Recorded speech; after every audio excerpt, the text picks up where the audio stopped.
In February 2017, the Maryland Court of Appeals ruled that defendants in the state can't be held in jail for not being able to afford bail. The movement to limit pretrial detention, especially when it's rooted in a defendant's ability to pay, is part of efforts across the country for decarceration, a movement aiming to end the American system of mass incarceration in jails and prisons. But Maryland's detention system for people awaiting trial stretches far beyond physical jails. Electronic monitoring devices can keep those awaiting their court dates under detention even after they've left the jail cell. For most people, ankle monitors, sometimes called ankle bracelets, are the most recognizable type of electronic monitor. The use of electronic home monitoring in a pretrial context has been a relatively recent occurrence. What we saw after the passage of the new bail statute, Maryland Rule 216.1, approximately 2 years ago, was that the anticipated rise in release and on unsecured bonds and recognizance happened. But the alternative was there was then an increase in people held without bond. And the situations where electronic home monitoring comes into play is when those judges who would have set a money bond find themselves in a situation where they want to release a client, but they want added conditions. These devices are often framed as an alternative to incarceration that allows people awaiting trial greater freedom and reduces time spent in jail cells, where conditions are often inhumane. But many advocates have a different perspective on electronic monitoring.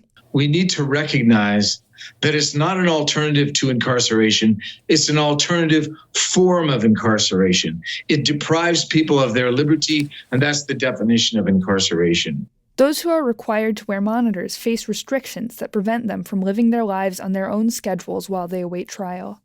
I personally spent a year on an electronic monitor as a condition of my own parole, and I had to get permission up to 2 weeks in advance from my parole agent to be able to even go shopping or do anything that took me outside of my house. Jobs, being able to get access to a job.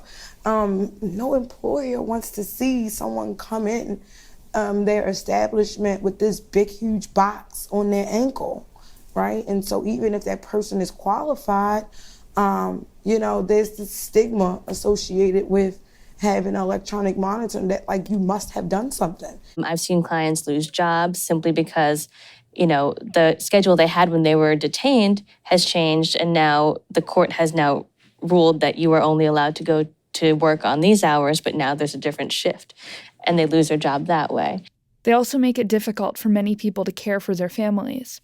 It's hard to participate in family activities, and worst yet, if you have a family emergency, I think it's particularly difficult for mothers and for parents who might be responsible for a small child. The child might spike a fever, you're on a monitor, you have to phone to get permission to go to the hospital. The restrictions on movement imposed by monitors come at the cost of individuals' sense of their own freedom.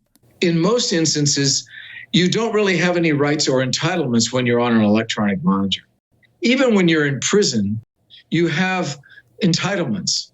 You're entitled to so many hours of visiting a week, so many hours of law library a week, and so forth. Now, I know from my own personal experience, those rights and entitlements are not always respected, but they give you a grounds to contest. However, with electronic monitoring, typically you don't get anything like that. And when electronic monitoring devices are used pre-trial, all of these restrictions are imposed without a court ever determining whether someone has actually committed a crime. We just don't think that, electronic monitoring should be imposed on individuals who are presumed innocent,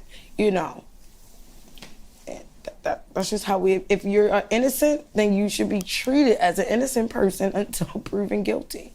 In many jurisdictions, including Baltimore City, these social, psychological, and economic challenges are not the only costs that come along with electronic monitoring. Many defendants have to pay steep fees for electronic monitoring devices. While the Maryland Department of Public Safety and Correctional Services owns electronic monitoring devices that come without fees for defendants, getting one is a lengthy process, and they can only be used by people awaiting trial for certain specific crimes. The alternative is for a defendant to contract with a private electronic monitoring company for home detention. When defendants sign these contracts with a private company, they are often required to first make a down payment, then follow up with daily fees for using the device until their court date. It's typically anywhere I've seen from $9 to $13 a day, just to have the constant monitoring and the rental of the equipment.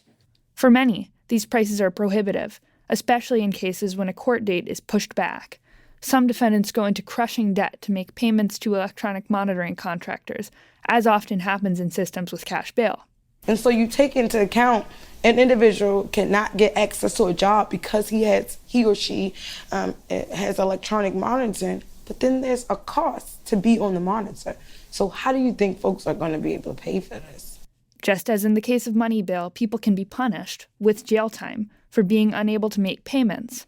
If you are unable to make that payment, it's technically a violation of your contract. And if you're on private home monitoring, they will ask the court to issue a warrant and to rescind your pretrial release. And electronic monitoring device fees, like cash bail, unfairly affect people living in poverty. I think a lot of us have felt that it is now almost a supplement to the monetary bond system that we are trying to get rid of, simply because it all depends on whether or not this client can afford these services at this point. These fees are what we describe as the criminalization of poverty. You continue to penalize individuals who are living in poverty. Like many other facets of mass incarceration, electronic monitoring also disproportionately harms communities of color. And of course, it's very racialized. Although the data we have on it is limited, the experience of people who have been incarcerated on an electronic monitor tell us that it disproportionately targets Black people, it disproportionately targets immigrants of color and youth of color. ICE uses electronic monitors from BI, the largest electronic monitoring device manufacturer in the United States, and the same company that supplies monitors to Baltimore City, in order to track immigrants. Unsealed search warrants show that immigration authorities used data from ankle monitors to target the raids that ravaged 7 Mississippi food processing plants in August. Some groups here in Baltimore are working on alternatives to the city's electronic monitoring practices. Organizations like Out for Justice support people under pretrial electronic monitoring, providing them with resources in a restorative justice framework.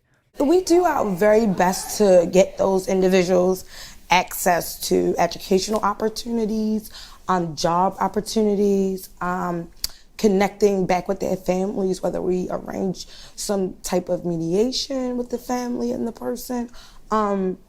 Because we understand how electronic monitoring can make one's life very difficult, we just try to make sure that we eliminate whatever barriers that they are facing to get access to community resources as we can. Writers like Michelle Alexander, author of The New Jim Crow, are pushing back against newer forms of incarceration, including the use of electronic monitoring, as 21st century extensions of mass incarceration. And organizations like Challenging E-Carceration are working to end the use of electronic monitoring through legislation. So we want to reduce those harms. We want to introduce entitlements. So in order to achieve this, we developed a set of guidelines for respecting the rights of people who are on electronic monitors. You can get those off of the website of the campaign, which is on mediajustice.org. As surveillance technology develops, groups like these aim to end mass incarceration rather than just changing its tools. For The Real News, this is Kate Turner.